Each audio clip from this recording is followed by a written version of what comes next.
the Hinge 2. The Hinge 2, it is an improved version of the original Hinge, which features advancements in comfortability and customizability. So the price for the aluminum version originally retailed for $199. However, at the time of recording of this video, it is on sale 25% off at $149. The stainless steel version is currently on sale for $199. It is available in a medium or large sizing. I personally got the medium. It fits my hand better. I like a tighter feel on my release. If you plan on shooting with gloves, I would recommend getting a large. The only thing that's really included with this is the hinge itself and also an Allen key to make all your adjustments on this. In fact, it's just one Allen key for this. As you can see right here for adjustments, it uses a 2-moon system, allowing you to make individual adjustments on the click as well as how hot or cold the release is. Right down here you have a click and fire indicator. So the click moon is going to be on the left, and the fire to adjust how hot or cold your release is going to be on the right. Clockwise to make the release hotter, counterclockwise to make the release colder. You have a set screw in the back. You want to make sure you loosen the set screw before you begin adjusting the release. So a quick disclaimer, I'm not a professional archer. This is just a hobby for me, and I'm not sponsored or have any association with Ultraview. These are purely just my opinions. Take it how you will. How I execute my shot. I have my click set just a little before my fire. And what I actually do is when I'm at full draw, I rotate my hand till I get to that click. But once I'm at the click, I stop intentionally rotating my hand, and I purely just try and push my shoulder blades together. So I'm doing that pushing and pulling, and then it will fire on its own.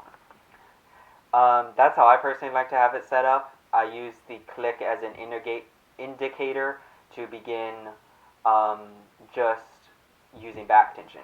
When I'm trying to press my shoulder blades together, it actually will slightly rotate my hand and actually my entire arm a bit, and that's what I use to get that final rotation over. Instead of intentionally rotating my hand, I just pull. I find that keeps me more consistent with a consistent, clear shot, and so it forces me to really make sure I'm using that back tension properly at that final bit of pulling before the release fires. This is my first hinge release, so to give a little insight as to using a release for the first time, and this specifically being the first release hinge release that I've shot, I definitely will say if you're thinking about switching to a hinge, even if you have the good form and shot execution of a thumb button, what I've noticed is also it doesn't just make you focus on your form. It's very impactful mentally, just focusing on that target, watching your pen float and just pulling through, and that execution is very different, even though I use back tension with both the thumb button and now a true back tension hinge release. One impact that I noticed with this is I watch my pen float a lot more. So before, when I had my thumb button, I was still very much aware of my pen float.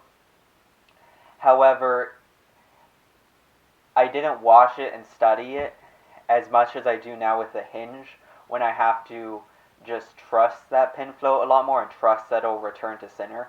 And when I make a good shot, I can feel and just kind of watch how that pin moves around and just kind of comes back to the center of that target for that very, very small, not even a split second, and then the shot executes, and then I release.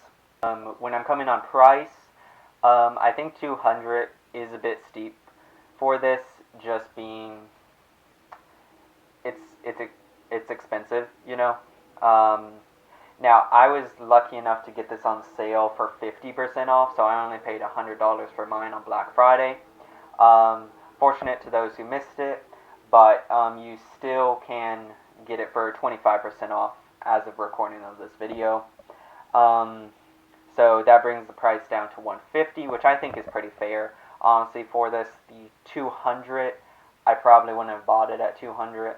I would have looked into other options, but for $100 being my first Hinge release, I am very impressed with it. The ease of tuning it is very, very simple. The tuning mechanisms in it, and just overall, very comfortable.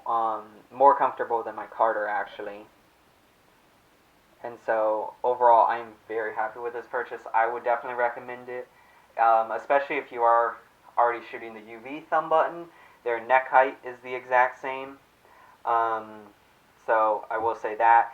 Speaking on neck height, compared to my Carter 2 Simple, the 2024 edition, this actually has a lot longer of a neck. And I think just average, like when you compare the average release, the Carter 2 Simple has a very short neck. But if you compare the average release, I believe this is in fact, from the distance of the finger grooves to the hook, is about 1/4 of an inch longer. However, I think that's not something that personally bothers me, but for some people that might be an issue. I would definitely recommend this product. I'm definitely going to keep using it. I might do an update maybe 3 months from now or so, after I've had more time to practice with it, had more time to shoot with it. I've only put about 120, 180 shots through this thing. So, after I have a bit more time and a bit more practice with it, I'll definitely maybe do an update video to kind of talk about maybe how my mental process through it has changed, or just my setup, like how I've set up my click, how I've set up how hot or cold the release is, what I like. I'll be able to form an even more detailed opinion later on, but I wanted to go ahead and just give my first thoughts on this. Thank you for watching, and good shooting.